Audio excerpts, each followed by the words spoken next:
Là où je suis le mieux, c'est en mer. Ce qu'on veut, ce qu'on recherche, c'est les bateaux volants. Un ultime, c'est un trimaran géant de 32 mètres. Les bateaux de course au large les plus rapides du monde. Formule 1 des mers. C'est le fruit de toutes ces années de travail. En fait, il ne s'agit pas de voler.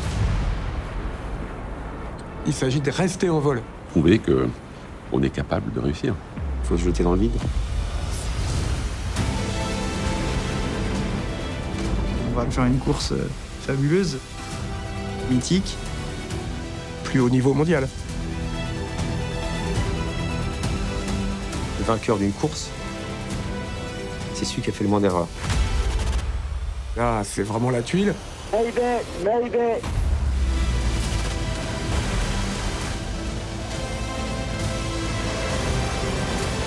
On est dans la cour des grands. Le voyage commence.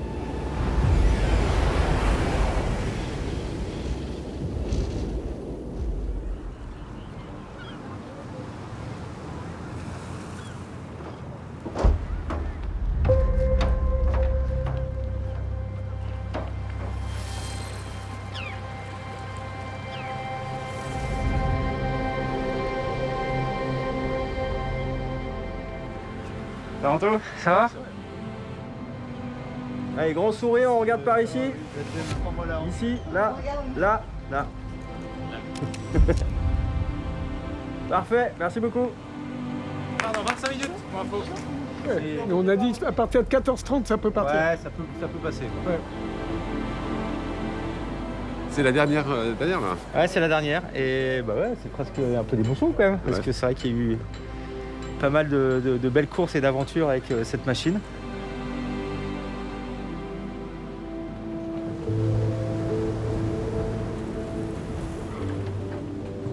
Je suis un breton, amoureux de la voile, de la mer, de la nature. Quand j'étais gamin, que je faisais l'optimiste, ça n'existait pas ces bateaux-là. Donc je pouvais pas les rêver et vouloir en faire. La taille change, le bateau change, la course change, le parcours change, mais moi je le vis un peu de la même manière. Je suis Anthony Marchand, skipper d'un des plus gros trimarans du monde. Les bateaux ultimes, les bateaux volants. Ce qui me fascine le plus, c'est de réussir à mener une machine comme ça en solitaire autour du monde. Faut pas trop réfléchir, ça c'est sûr, parce que c'est des bateaux qui sont hyper stressants. Et si tu réfléchis trop, tu te poses trop de questions, en fait t'y vas pas quoi. Et à un moment il faut se lancer, il faut se jeter dans le vide. Un ultime, c'est un trimaran géant de 32 mètres. C'est des bateaux très rapides, qui vont très vite sur l'eau, qui volent sur l'eau. Ils sont faits pour être courus en solitaire ou en équipage, pour traverser les océans, pour faire le tour du monde.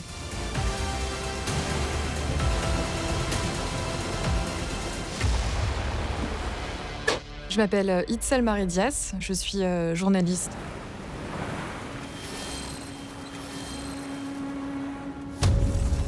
En 2024, on a 6 ultimes référents.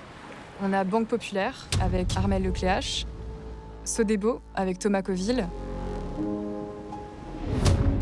Adagio avec Éric Perron, SVR Lazartigue avec Tom Laperche, Charles Caudrelier sur Gitana 17 et Actual Ultime 3 avec Anthony Marchand. Premier tour du monde en solitaire, c'était une expérience de dingue qui dépassait presque mon imagination. L'Arca Ultime Challenge, c'est une course qui est réservée aux ultimes. Une course autour du monde, c'est un peu le même parcours que le Vendée Globe, sauf que là, ça part de Brest. Ils descendent l'Atlantique jusqu'au Cap de Bonne-Espérance, en Afrique du Sud. Ils traversent ensuite l'océan Indien jusqu'au Cap Lewin, dans le sud de l'Australie. Et puis là, ils entrent dans l'océan Pacifique pour arriver au Cap Horn, dans le sud du continent américain. Et puis ils remontent l'Atlantique jusqu'à Brest. En 4e position, on a Anthony Marchand sur Actual Ultime 3. C'est une bonne perf pour Anthony Marchand parce qu'il est rentré dans le team en tant que skipper depuis pas si longtemps. Terminer 4e, c'est quand même, il peut être content de lui. Et tout cela, je le dois évidemment à Yves Le Blévec, qui a presque créé avec Samuel Tual la team actuelle, qui a été skipper des bateaux actuels pendant des années et qui est le team manager de l'équipe aujourd'hui. En 2001, j'ai acheté un bateau et je me suis dit je veux faire la Mini Transat, qui est une course au large accessible à un endettement acceptable.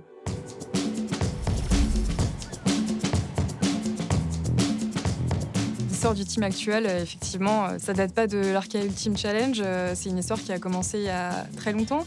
Yves Le Blévec prépare en fait la Mini Transat, qui est une course en solitaire à travers l'Atlantique. Il cherche des sponsors, il approche Actual, et c'est plutôt une bonne chose que Actual accepte, puisque lors de sa 3e Mini Transat en 2007, Yves Le Blévec va remporter cette course. Il y a une anecdote assez marrante d'ailleurs. À l'arrivée de sa course à Salvador de Bahia, il n'est pas du tout au courant qu'il est en première position et c'est le comité de course qui va lui annoncer qu'il a gagné.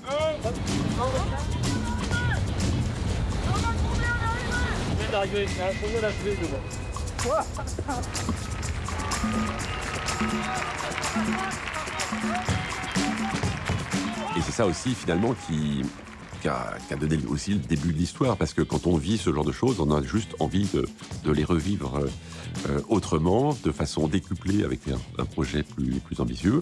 Et c'est ça qui, finalement, a été un peu le moteur pour continuer avec lui. Actual s'est inscrit dans la course au large, d'abord dans la Mini Transat. Mais on peut aussi souligner une deuxième phase importante en Multi 50, qui est d'ailleurs leur plus belle performance encore aujourd'hui, avec une victoire sur la Jacques Vabre en 2011.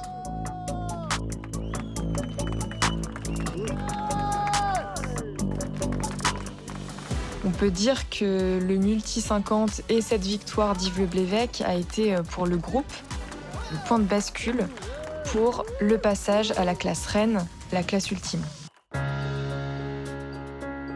Les années passent quand même, et arrivé à un moment, autour de 2020, moi je me suis dit que si je veux vraiment être très honnête dans ma fonction qui est quand même d'aller gagner des courses, il y a quand même une certaine limite d'âge objective, et qu'arrivé à l'aube de la soixantaine, j'étais pas forcément peut-être le plus punchy ou le plus énervé sur l'eau. Et ça faisait quelques années que je regardais autour de moi quel était le genre de profil avec qui j'aimerais bien collaborer.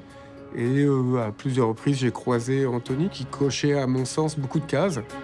Et donc, je l'ai vraiment sollicité pour venir partager avec moi, venir co-skipper Actual Ultime sur la Transat Jacques Vabre, à l'époque, en 2021, avec quand même cette petite idée-là en tête.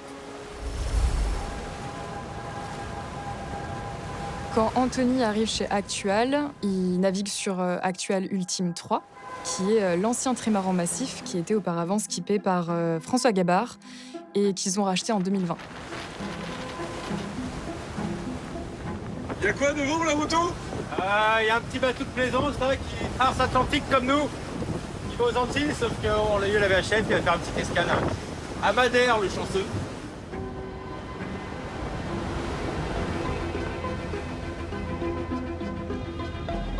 Entre sa première Mini Transat et ces dernières années, j'ai pu voir l'évolution du marin qui, au fil des années, et par rapport à l'ambition qui s'est développée, est devenu un marin de très haut niveau. Et donc il a grandi, finalement, en même temps que l'entreprise. Est-ce que tu peux ouvrir un peu de tweaker devant?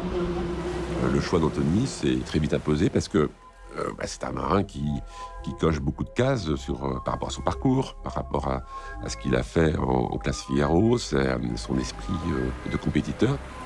C'était un nouveau challenge qui arrivait, une super opportunité. J'avais pas du tout dans l'idée de me dire voilà, je suis co-skipper et peut-être que je récupérerai le trimaran un jour ou l'autre. Non, c'était pas du tout ça.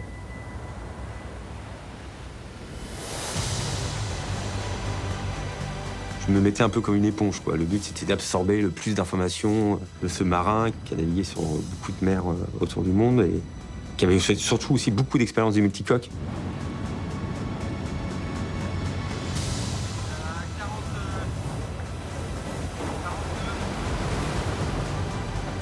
Bon, voilà le cockpit actuel.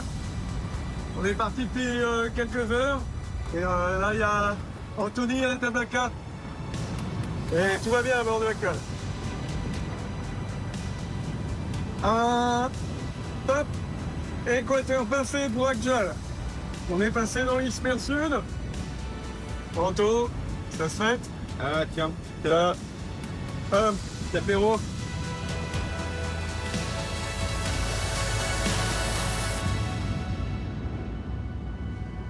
À Pointe-à-Pitre, à l'arrivée, j'ai dit, bah voilà, maintenant, il faut ramener le bateau. Maintenant, si tu veux, c'est toi le skipper. Et avant de me donner ta réponse, tu vas prendre le bateau pour ramener le bateau en équipage, hein, mais tu vas être le skipper du convoyage retour. Prochaine navigation, c'est le premier step, c'est de partir du ponton déjà. On peut voir les J2. Ouais, J2, faut accélérer comme les gars. On était en équipage, mais j'ai essayé de mentaliser, voir si voilà, je me sentais à l'aise, si j'étais heureux.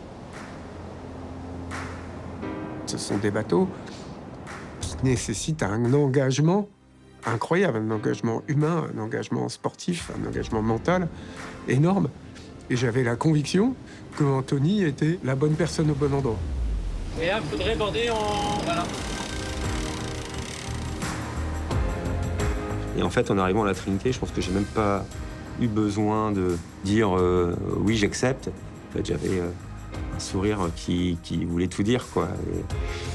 Et voilà, je m'étais senti heureux pendant cette traversée, à l'aise, bien. Et ça voulait dire oui, quoi.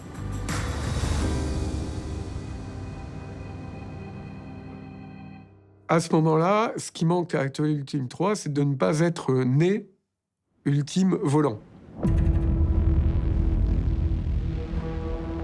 C'était un bateau qui a été conçu comme un trimaran classique de 32 mètres par 23, comme un ultime, mais auquel on a rajouté des foils pour le faire voler. Il n'a pas réellement été conçu comme bateau volant.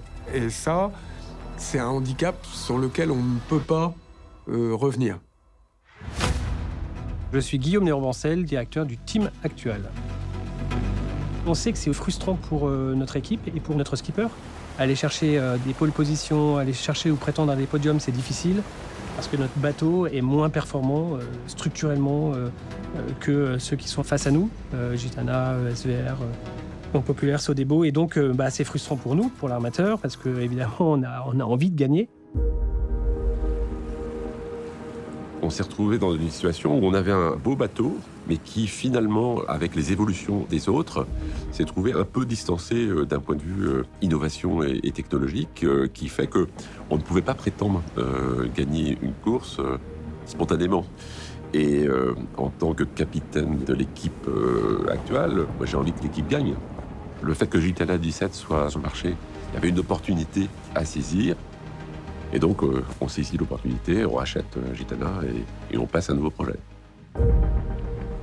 Au moment où Gitana 17 est à vendre, c'est la bonne opportunité parce qu'en fait, faire construire un bateau, ça coûte très cher. Ça demande aussi beaucoup de temps. Donc, pendant ce temps-là, on n'est pas forcément en course. Donc, c'est la bonne opportunité pour eux. Lorsque j'ai eu le coup de téléphone de Samuel Tual qui dit « J'ai pris ma décision, j'ai fait une proposition et on rachète Gitana 17 », j'ai dit « Bah là, dans le team actuel, on va changer de monde là. »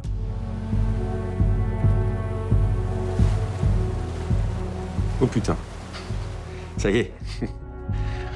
On va pouvoir titiller les copains et se battre sur l'eau. C'est un bateau qui reste magique en tout cas. Il a gagné les plus grosses courses majeures dans cette catégorie. Il a gagné la Route du Rhum en 2022. Il a gagné l'Arkea Ultime Challenge, le Tour du Monde Ultime en 2024. En acquérant Gitana 17, notre objectif est simple, c'est casser le plafond de verre la sensation d'avoir au-dessus de la tête et se mettre dans une situation où on est en capacité de gagner.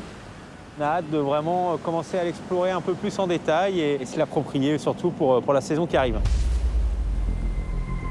Alors qu'on est en quasi-finalisation de l'achat de Gitana 17, on a, je pense vraiment, on est prêt à acheter. Ils reviennent de Méditerranée et ils cassent leurs mains. Dans la voile, il y a toujours des imprévus. Ce serait pas drôle sinon. Sur le moment, c'est un peu la tuile, ouais. Et on se dit, mais qu'est-ce qu'ils font, quoi ? Qu'est-ce qu'ils ont foutu pour casser leurs mains alors qu'on va leur acheter leur bateau ? C'est là, mince. Est-ce que ça remet en question l'achat du bateau ? Enfin voilà, plein de questions. Maintenant, ils ont fait un dématage hyper propre. C'est-à-dire que le mât s'est cassé un peu plus haut que la mi-hauteur du mât. C'est-à-dire que le bout de mât en tombant, il est resté accroché. Il a absolument pas abîmé le bateau. La vraie question, c'est est-ce qu'on aura le temps d'avoir un mât neuf ou réparé, de mettre notre bateau à l'eau et de faire la transat ? C'est ça notre question, parce que pour nous, il n'est pas envisageable qu'on soit sur une saison blanche sans course. Samuel prend quand même la décision de continuer l'achat du bateau. Et donc tout a été très vite. Et on a pris tout de suite la bonne décision de réparer ce mât-là. Néanmoins, on garde quand même cette petite appréhension en disant on le répare, il ne faudrait pas qu'il pète une deuxième fois. Donc c'est pour ça qu'on conditionne la vente au test statique du mât. Donc c'est les tests d'effort et de résistance du mât qui se feront donc, au moment de la mise à l'eau, au moment de l'installation du nouveau mât.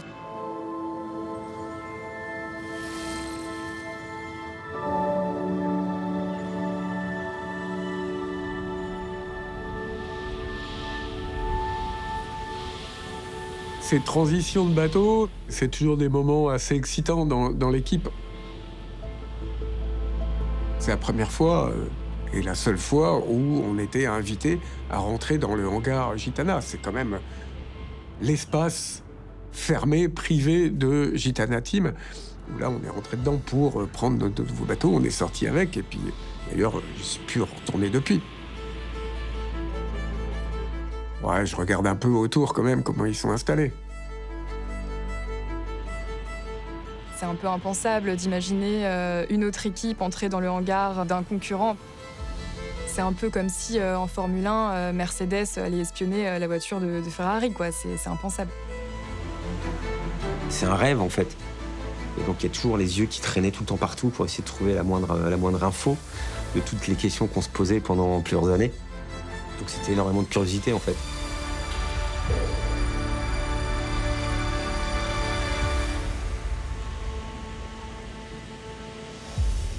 À ce moment-là, le bateau est encore sur leur responsabilité. Ça se passe moins vite que l'achat-revente d'une voiture. On était responsable de rien. S'ils font tomber le bateau, c'est le leur. Quand on récupère le bateau, donc après la signature de l'acte de vente, le timing est hyper compliqué, hyper contraint. On a un objectif, nous, qui est pouvoir être présent sur la Rolex Fastnet donc fin juillet. Ça veut dire qu'il faut qu'on mette à l'eau début juillet, qu'on ait quand même le temps de quelques navigations. Il faut qu'il y ait des retards nulle part. Il faut que le mât qu'on répare arrive dans les temps. Bref, il y a vraiment extrêmement peu de marge de manœuvre pour pouvoir tenir cette cadence. Et là, en rentrant au mois d'avril, un chantier de peinture, il faut globalement 4 mois pour faire une peinture du bateau. On compte les semaines. On se dit, ça rentre pas. C'est dangereux d'être au Fastnet, au machin, on va faire des bêtises, on va aller trop vite. Il faut pas bâcler le boulot, c'est pas possible. Est-ce que vous avez eu tous le temps de regarder le programme des prochaines semaines ? Je m'appelle Jérémy Place et je suis le directeur technique du team actuel. L'idée, c'est que j'ai fait 2 équipes, parce qu'on ne peut pas être 12 000 sur le bateau, parce que sinon, c'est vite le bazar. Une fois que le bateau est rentré dans le hangar, je sais déjà que j'ai une date de mise à l'eau qui est fixée à la mi-juillet. Et donc, du coup, le plus contraignant, ça a été évidemment la peinture. Et dans ces 3 mois et demi de peinture, j'ai une phase de démontage des systèmes et j'ai une phase de remontage des systèmes. L'idée là, c'est vraiment de checker les mâchoires et qu'ensuite on voit ce qu'on doit commander en nouvelles pièces ou en remplacement, quoi.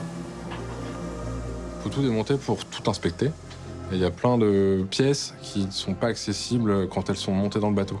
Donc il faut qu'on les mette sur établi et qu'on fasse des contrôles visuels ou même voir des contrôles un peu plus poussés, mécaniques. Et ça permet aussi de comprendre comment ça fonctionne.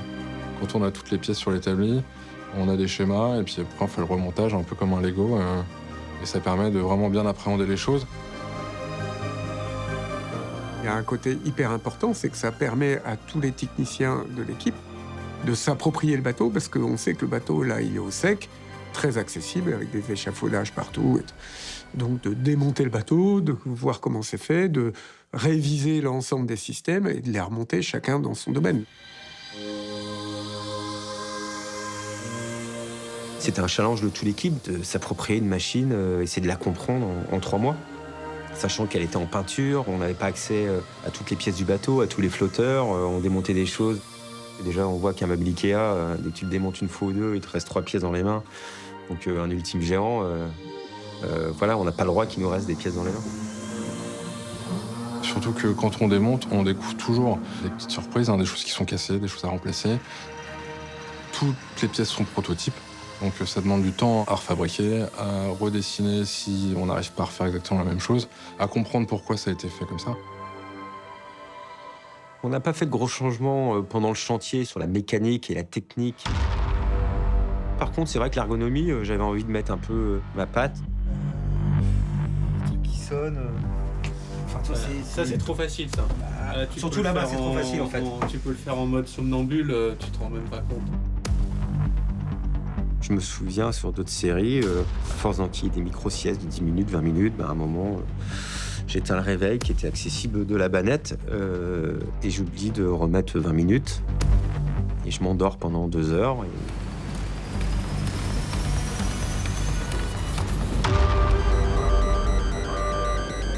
Et je me réveille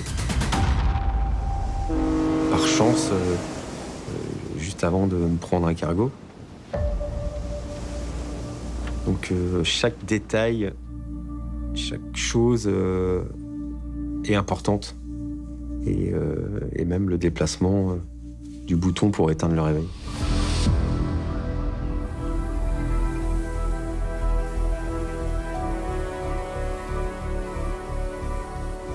Ah ouais, c'est rouge. Attends, on se voit dedans. Fini le bleu marine.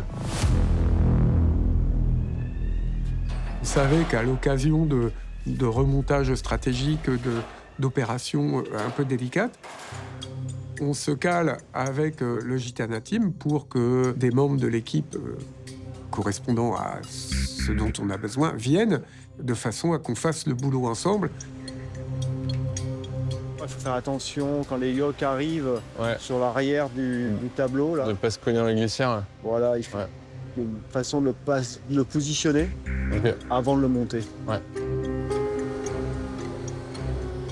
Ok, super. Stop.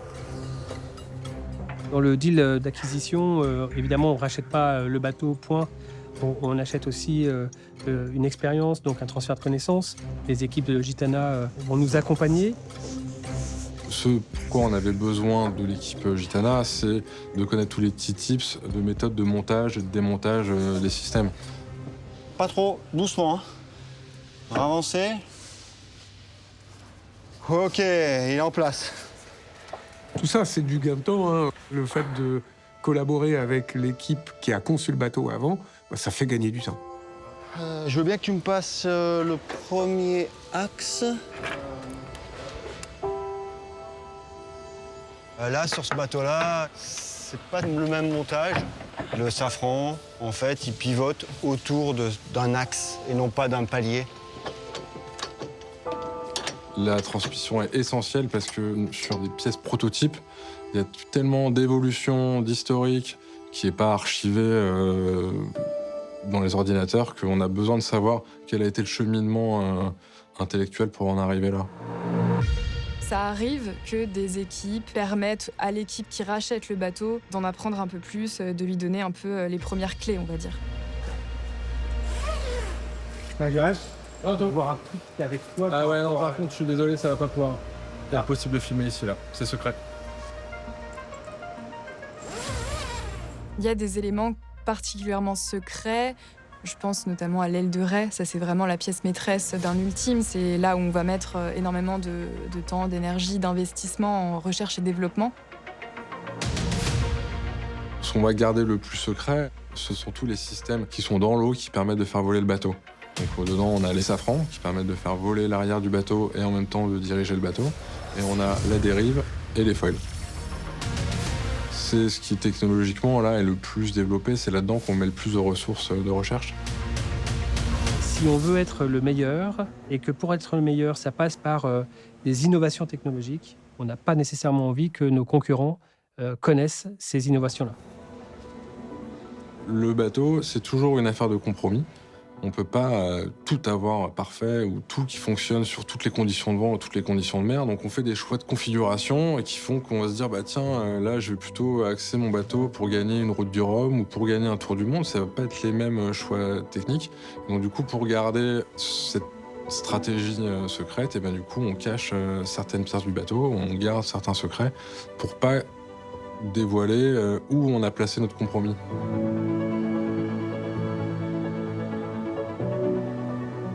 Dès lors qu'on allie innovation et performance, il y a forcément une part de secret.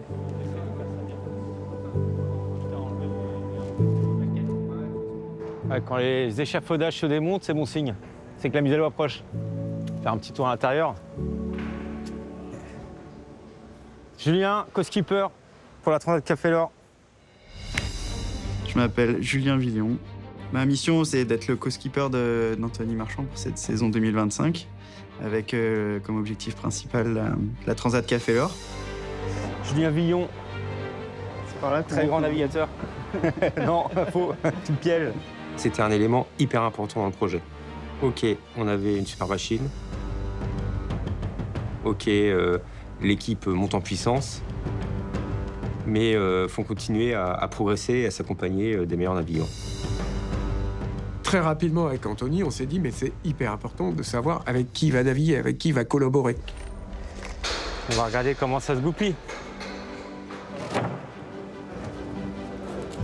T'es dedans? Ouais, ça y est. Ok. Et on a mis plein de noms comme ça, puis de toute façon, il y en avait un qui sortait de la liste, mais de façon énorme. C'est un super météorologue, navigateur, un excellent marin d'une manière générale. Et cerise sur le gâteau, c'est qu'il connaît extrêmement bien JT17, puisqu'il était pendant 2 ans dans la cellule navigant pour les records pour les trophées Jules Verne. Et voilà, il connaît tous les petits réglages fins de la machine, du bateau. La connaissance technique, c'est plutôt l'écurie Gitana qui a fait la passation avec les techniciens du team. Et moi, j'arrive plutôt avec le mode d'emploi du marin pour qu'on exploite le plus vite possible à 100% le bateau. Ça fait ça, la galette là. Okay. Papo, ça va être à toi. Hop, petit à petit, avec l'équipe, on a réussi à gagner des jours et à faire en sorte que le dernier coup de peinture il a eu lieu la première semaine de juillet et on a pu planifier une sortie de chantier le 15 juillet où le bateau était terminé.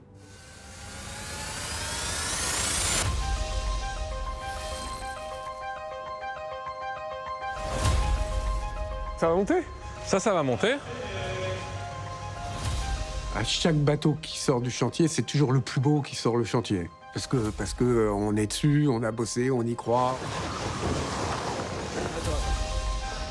1, 2, 3. On peut la mettre le long du terre-plein là-bas. Enfin du... Juste devant, le long du truc en béton. Ouais, voilà, exactement. Personne d'entre nous n'avons vu le bateau. On l'a vu dans une boîte, un hangar, il y a 50 cm de chaque côté. Et on a toujours le nez dessus. En fait, même si le hangar est très grand, le bateau est tellement grand qu'on est toujours... on le voit pas avec du recul.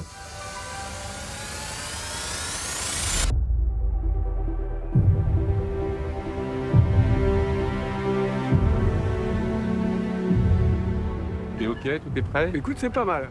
Aujourd'hui, c'est pas une journée particulière pour toi? Voilà, ton anniversaire, donc il a fait 60 ans. Ouais, 60 ans.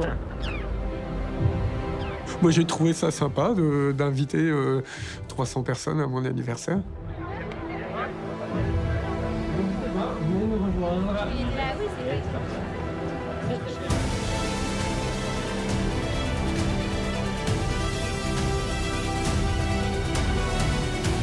C'est vraiment avec la sortie du hangar où on voit vraiment toutes ses formes, toute sa splendeur et on découvre presque la machine et notre bateau. On est toujours hyper fiers de sortir un bateau du chantier parce que on découvre, au même titre que le reste du monde, ce à quoi ressemble le bateau. Donc forcément, on le trouve très beau. Et après, un bateau beau, c'est forcément un bateau rapide. Quelque chose qui est bien dessiné, qui a des lignes, les filets d'eau, ils vont faire pareil sur le truc. Mesdames et messieurs, la team actuelle. Samuel, Anthony, avec cette équipe. Porter un projet ambitieux dans le domaine de la voile, ça a du sens pour moi, ça a du sens. Parce que ce sont des bateaux formidables et on a des choses incroyables à écrire. Et évidemment, on est très fiers d'avoir un vaisseau amiral qui porte nos couleurs comme ça, aussi hautes. Et évidemment, je souhaite qu'on remporte plein de victoires.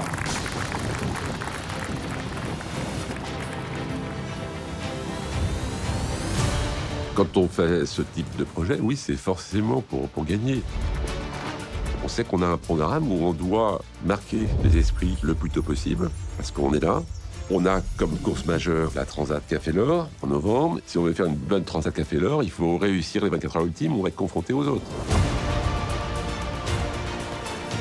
Et pour optimiser les 24 heures ultimes, il faut que la Fastnet soit une première course plutôt réussie. C'est tout ça qui s'enchaîne finalement au moment où on met le bateau à l'eau et on dit on a quelques jours pour commencer l'histoire.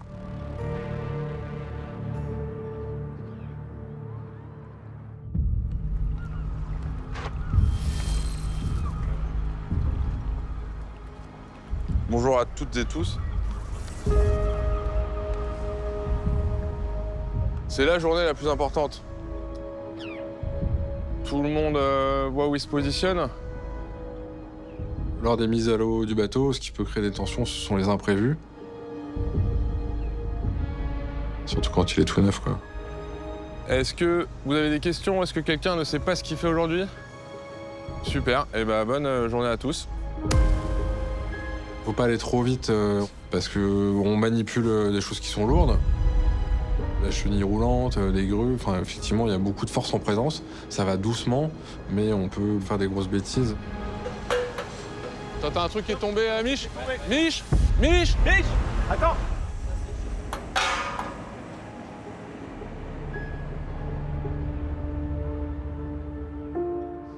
Yves? On est d'accord qu'on est plutôt perpendiculaire à celui-là? Ah ouais. C'est ça, hein? Ouais, faut vraiment venir en buter.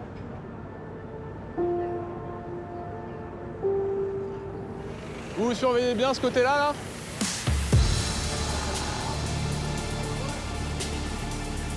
C'est la première fois qu'on le voit. C'est fantastique et puis surtout, c'est extrêmement imposant. Enfin, on se sent très petit. On a levé le bateau, là. Ok, il est décollé. C'est pas très anodin d'avoir un bateau de cette envergure-là à 15 mètres de haut au-dessus du bitume. C'est toujours aussi impressionnant. Déjà, on est un peu rassuré quand il commence à toucher l'eau. On se dit que s'il tombe, il tombe de moins haut. Alors là, parfait. Faut au moins 2 mètres. Ok, mais là, tu descends, t'es bien. Ok.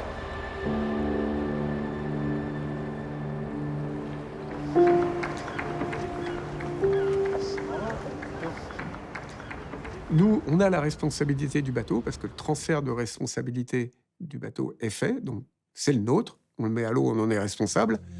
Et le mât, il est encore propriété de Gitana Team et c'est l'équipe de Gitana Team qui assure l'opération de mise en place du mât. Doucement, Pierre. Doucement, Pierre. Ouais, il peut tourner, il peut tourner. J'ai fait ralentir le levage. Dès qu'il y a un petit peu de vent, le mât va bouger, va basculer un petit peu d'un côté à l'autre. Et c'est quand même un objet qui fait 1 tonne. suspendu à une grue.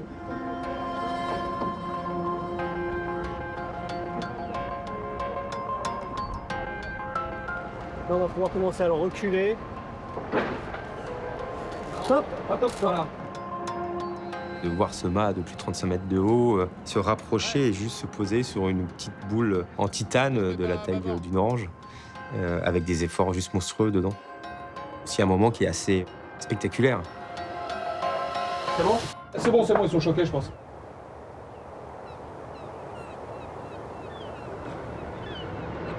On largue les traversières. Merci. C'est bon, Jérém? Ok. Allez, t'es largué, Anto.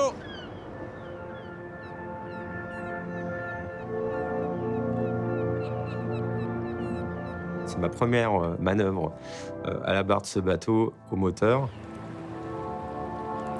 Dans un endroit qui est très étroit, où il y a quand même un quai, 1 mètre à gauche, un autre quai, 1 mètre à droite, pour aller à l'autre bout du port.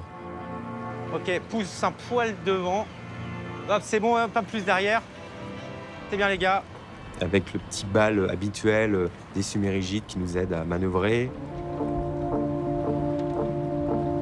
Première sensation de barre, même s'il n'y a pas de voile. Donc déjà, on commence à tout doucement à sentir la machine, à l'avoir dans les mains et se l'approprier presque. C'est un gros moment et dans l'histoire d'un projet voile, c'est toujours un moment important.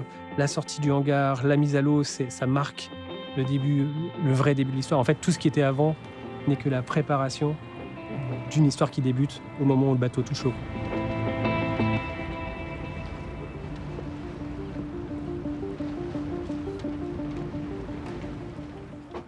C'est un plan qui se déroule. Attention, attention. Là, vite là.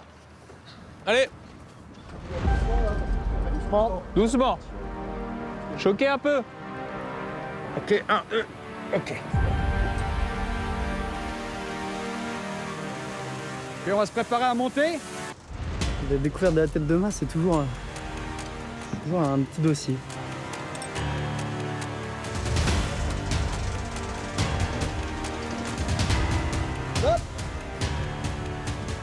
Pour valider la transaction du bateau, la dernière étape, ça a été de réaliser des tests statiques sur le mât.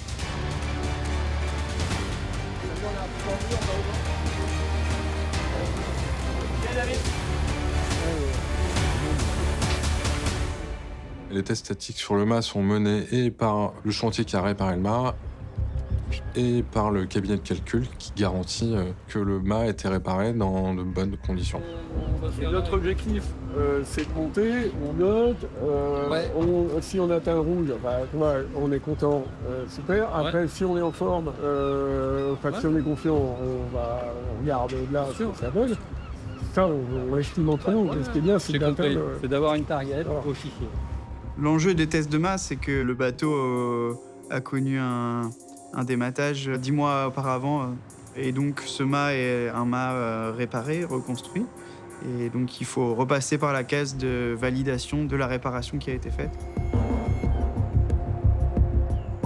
Et de savoir s'il est à même de subir les contraintes qu'il va avoir tout au long de la saison.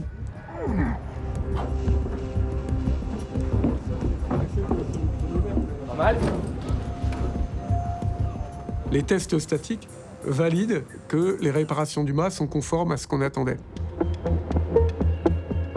L'idée, c'est de reproduire autant que possible les efforts auxquels sont soumis le mât en navigation.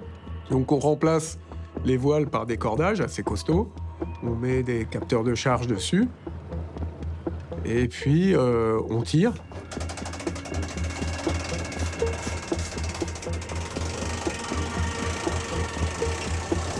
Jusqu'à atteindre des valeurs que nous ont indiquées le bureau d'études. On est à 3 tonnes là. 4 tonnes. Ok. Ça vous va? Ok, attention, sous la bombe. Parce qu'on va mettre de la charge poussée.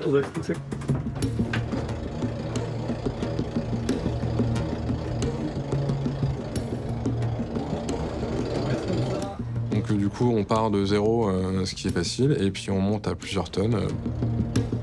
Et là, on tire quand même assez fort. On va jusqu'à...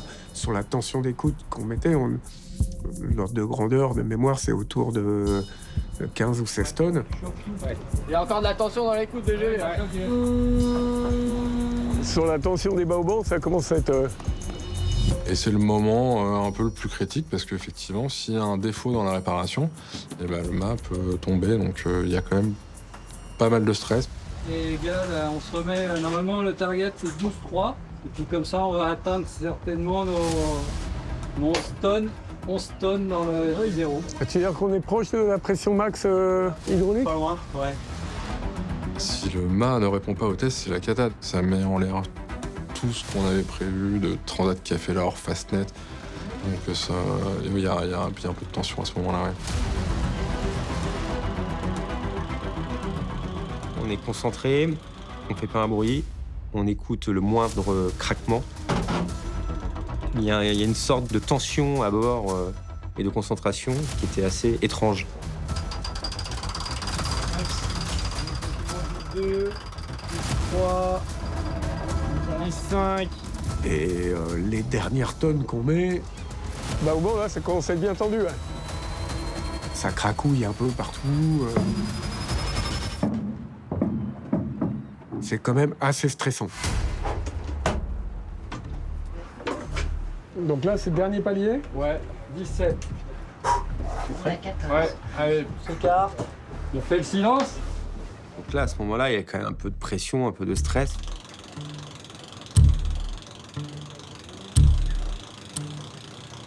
Si le test statique n'est pas concluant, on n'achète pas le bateau. 11,5. 12,2. Attendez, s'en aille. J'ai eu l'impression d'entendre un petit bruit. Sur la baume, t'as entendu? Un tout petit peu vers l'arrière, un petit bruit, ouais. On peut pas faire le fastnet comme ça.